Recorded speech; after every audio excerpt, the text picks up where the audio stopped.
Жаратылыстың басталуы 27-ші тарау. Ысқақ қартайып, көзі көрмей қалған еді. Бірде ол тұңғыш ұлы Исауды шақырып алып, «Ұлым» деді. «Иә, тыңдап тұрмын» деп жауап қатты ол. «Ысқақ, мен қартайдым, қай күні өлерімді білмеймін. Сен садақ пен қорамсағыңды алып, маған даладан бір аң аулап әкел. Соның етінен мен сүйсініп жейтіндей дәмді тағам пісіріп алып кел. Оны жеп, өлмей тұрғанда саған батамды беретін болайын» деді. Ысқақ ұлымен сөйлескен кезде Рабиға да құлақ түріп тыңдап тұрды. Есау аң аулап әкелу үшін далаға шығып кеткеннен кейін Рабиға Жақыпқа былай деп кеңес берді. «Тыңда, мен әкеңнің ағаң Есауға, маған бір аң аулап әкеліп, дәмдетіп тамақ пісіріп бер. Мен оны жеп, өлмей тұрғанда саған жаратқан иенің алдында батамды берейін дегенін естідім. Ұлым, саған айтатын ақылыма мұқият құлақ сал. Қораға барып, маған 2 қоңды лақты алып кел. Олардан дәмдеп, әкең сүйсініп жейтін тағам дайындаймын. Соны әкеңе апар, ол жесін. Осылай ол өлер алдында батасын саған беретін болады». Бірақ Жақып шешесіне: «Ағамның денесін қалың түк басқан, ал менде жоқ. Әкем мені сипаласа ше, онда оның алдында өтірікші болып, одан бата орнына қарғыс алармын» деді. Сонда шешесі: «Саған деген қарғысы өз мойныма аламын. Сен айтқанымды істеп, маған 2 лақты әкеп бер» деп жауап қатты. Жақып лақтарды алып келіп шешесіне берді. Ол солардан ұлдың әкесі сүйсініп жейтіндей дәмді тамақ әзірледі. Бұдан кейін Рабиға үлкен ұлы Есаудың өз үйінде жатқан ең сәнді киімдерін алып, оларды кенжесі Жақыпқа кигізді. Әрі сойылған лақтардың терісімен оның түксіз мойны мен 2 білегін жапты. Жақыптың қолына өзі әзірлеген дәмді тамағы мен пісірген нанын ұстатты. Сонда Жақып әкесіне кіріп: «Әке» деді. Ысқақ: «Иә ұлым, сен кімсің?» деп сұрады. «Мен тұңғышыңыз Есаумын. Маған айтқаныңызды орындадым. Басыңызды көтеріп, мен аулап әкелген аңның етін жеп, маған батаңызды беріңіз». Ысқақ: «Ұлым, қалайша оны тез тауып алдың?» деп сұрағанда Жақып: «Сіздің құдайыңыз жаратқан ие оны маған кездестірді» деп жауап қайтарды. Сонда Ысқақ: «Ұлым, маған жақындашы. Сен шынымен ұлым Есаусың ба, жоқ па? Соны білу үшін сені сипалап көрейін» деді. Жақып қасына келген соң, әкесі оны сипалап тұрып: «Даусы Жақыптікі, ал қолдары Есаудікі» деп шүбәсін білдірді.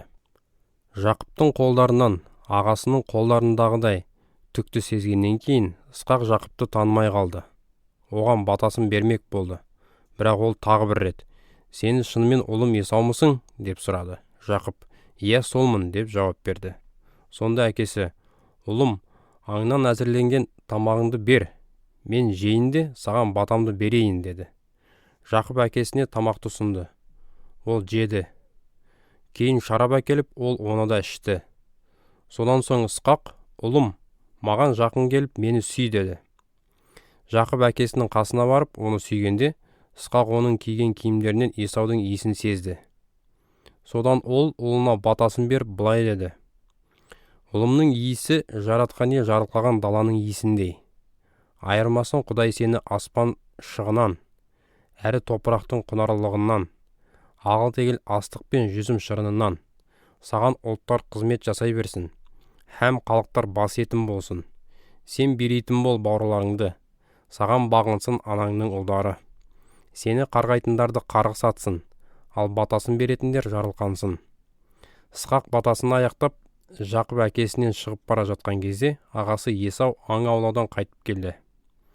Ол да дәмді тамақ пісіріп, әкесіне апарды да, оған былай деп тіл қатты: «Әке, басыңызды көтеріп, батаңызды беру үшін мен әзірлеген тамақтан ішіңіз».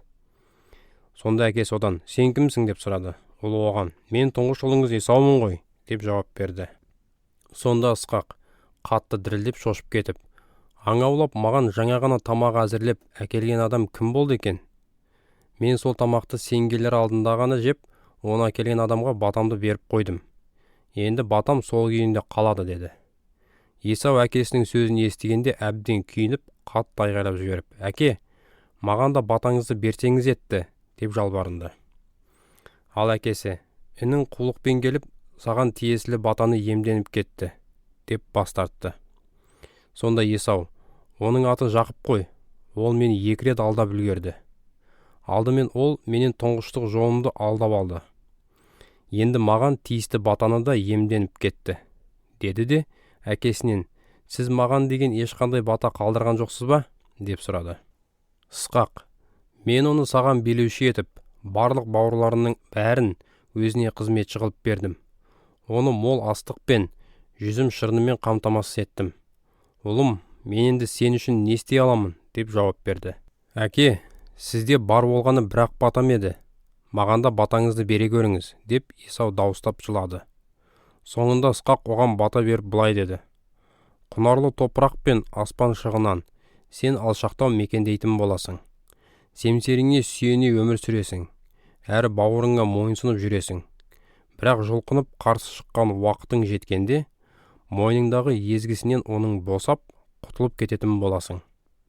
Исау сол кезден бастап Жақыпты әкесінен алдап алған батасы үшін жек көрді.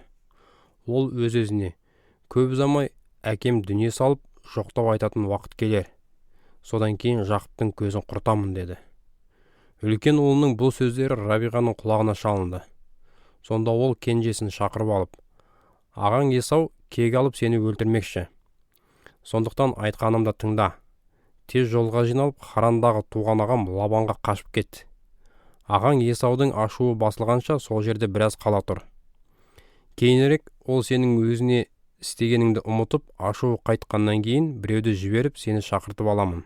Мен бір күнде 2 ұлымнан бірдей айырылып қалар жайым жоқ, деді. Содан соң Рабиға Ысқаққа, Исаудың алған хеттік әйелдерінің кесірінен өмірім уайымға толып өтіп жатыр. Егер Жақыпта мына хеттік әйелдер сияқты жергілікті қыздардан әйел алатын болса, онда маған өмір сүрудің не қажеті бар, деді.